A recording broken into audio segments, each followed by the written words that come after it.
The Watergate Scandal. Between 1972 and late 1973, there was a series of mysterious meetings in an underground car park near Washington, D.C., between Washington Post journalist Robert Bob Woodward and a mysterious anonymous informant who went by the name of Deep Throat. He chillingly revealed the shocking revelation that a recent break-in at the Democratic Party headquarters at the nearby Watergate Hotel and office building was not just a simple burglary, but was, in fact, politically motivated. Worse was to come when it was further revealed that the people behind the break-in were backed by none other than the White House administration of the time, led by President Richard Nixon. It seems his motive was to collect information and place telephone bugging devices in the Democratic headquarters that could prove useful to him in his re-election campaign later that year. President Nixon had become both desperate and paranoid towards the end of his first term, as he scrambled to maintain his hold on the presidential office of the United States. Among his many problems was the negotiated withdrawal of American forces from Vietnam, a prolonged and now highly unpopular war. Nixon's campaign ticket of peace proved very popular among the American people, however, who, having returned from the precipice of nuclear war only a decade earlier, were now witnessing a period of nurture détente. This de-escalation of hostilities between the U.S. and the so-called red states of the East even saw President Nixon pay a diplomatic visit to China in early 1972 to discuss trade, among other issues. Occupying a strong position heading into the election campaign then, Nixon naturally decided to deny any involvement in what was now being called the Watergate scandal, and the public chose to believe him. As a result, on November 7, 1972, Nixon was re-elected President of the United States in a landslide victory. But still, allegations about Watergate would not go away. Before long, it emerged to the public that Nixon, among other high-ranking members of the Republican Party, were said to be funding a covert group to carry out clandestine operations. Their activities included gaining access to people's private mail, the widespread bugging of telephones, and carrying out burglaries in an effort to gather information. It was believed that this information would then be used to take down or coerce political opponents. Despite mounting evidence, Nixon continued to deny any knowledge or involvement of any of these illegal activities, while behind the scenes his administration desperately sought for ways to distance themselves from the situation. Things went from bad to worse when, in a rather embarrassing turn of events, it was also revealed that Nixon owed nearly $500,000 in back taxes. This tarnishing report dealt a further blow to Nixon's public image as trust in the president began to unravel.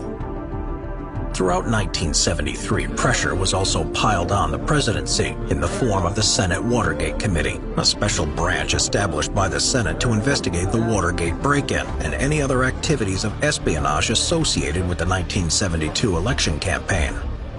The committee was empowered to conduct judicial proceedings, with hearings and testimonies of some of Nixon's closest advisors broadcast on national television throughout the summer months.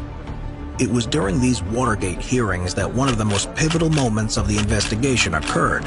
In a line of questioning, White House Deputy Assistant Alexander Butterfield was reluctantly forced to reveal the existence of the now infamous White House tapes. The tapes belonged to a new recording system that automatically recorded conversations in the Oval Office, among other private locations in the White House. Possessing all the incriminating evidence the committee would need, Nixon did everything in his power to block the release of the tapes and the investigation as a whole in the latter half of 1973.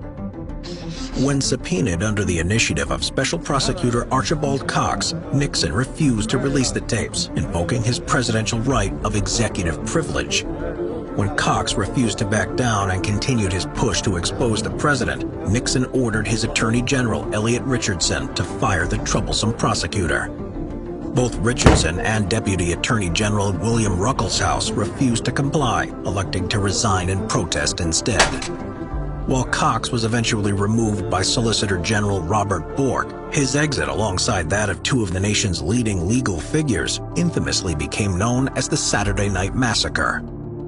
These developments were naturally met with public outcry as calls for the president's impeachment began. By November 1973, the situation had become so bad for Nixon that during a televised Q&A session at Disney World's Contemporary Resort, he felt compelled to state, "People have got to know whether or not their president is a crook. Well, I'm not a crook." By early 1974, however, Nixon's defense had all but capitulated.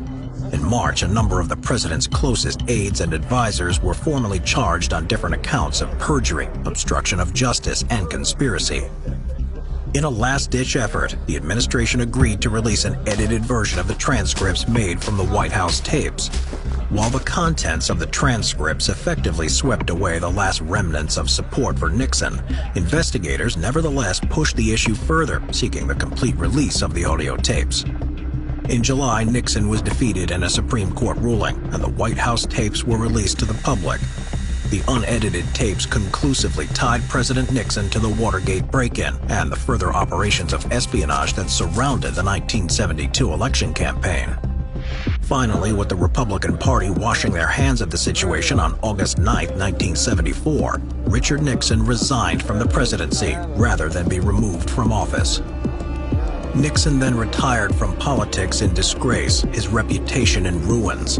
Before criminal charges could be brought against him, however, Nixon was controversially granted a full pardon by the incoming president, Gerald Ford. Nixon was to never hold another political office again. Instead, he devoted the rest of his life to writing and the calling of international affairs.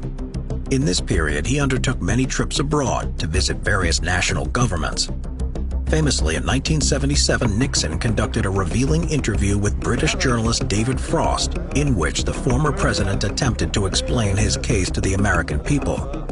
The interview was received with mixed emotions in the United States, where some criticized Nixon for trying to save his reputation, while others saw it as a genuine, heartfelt apology. In the end, Nixon's more positive accomplishments on the world stage were allowed to shine through, and when he died a respected statesman in 1994, President Bill Clinton, alongside former U.S. Presidents George Bush Sr., Ronald Reagan, Jimmy Carter, and Gerald Ford were all in attendance. As for the mysterious informant Deep Throat, it was not until 2005, over 30 years later, that it was finally revealed that it was none other than the former Associate Director of the FBI, William Mark Feld. He said he had leaked the information at the time, as it was his moral duty to highlight the shady goings-on in the Nixon administration.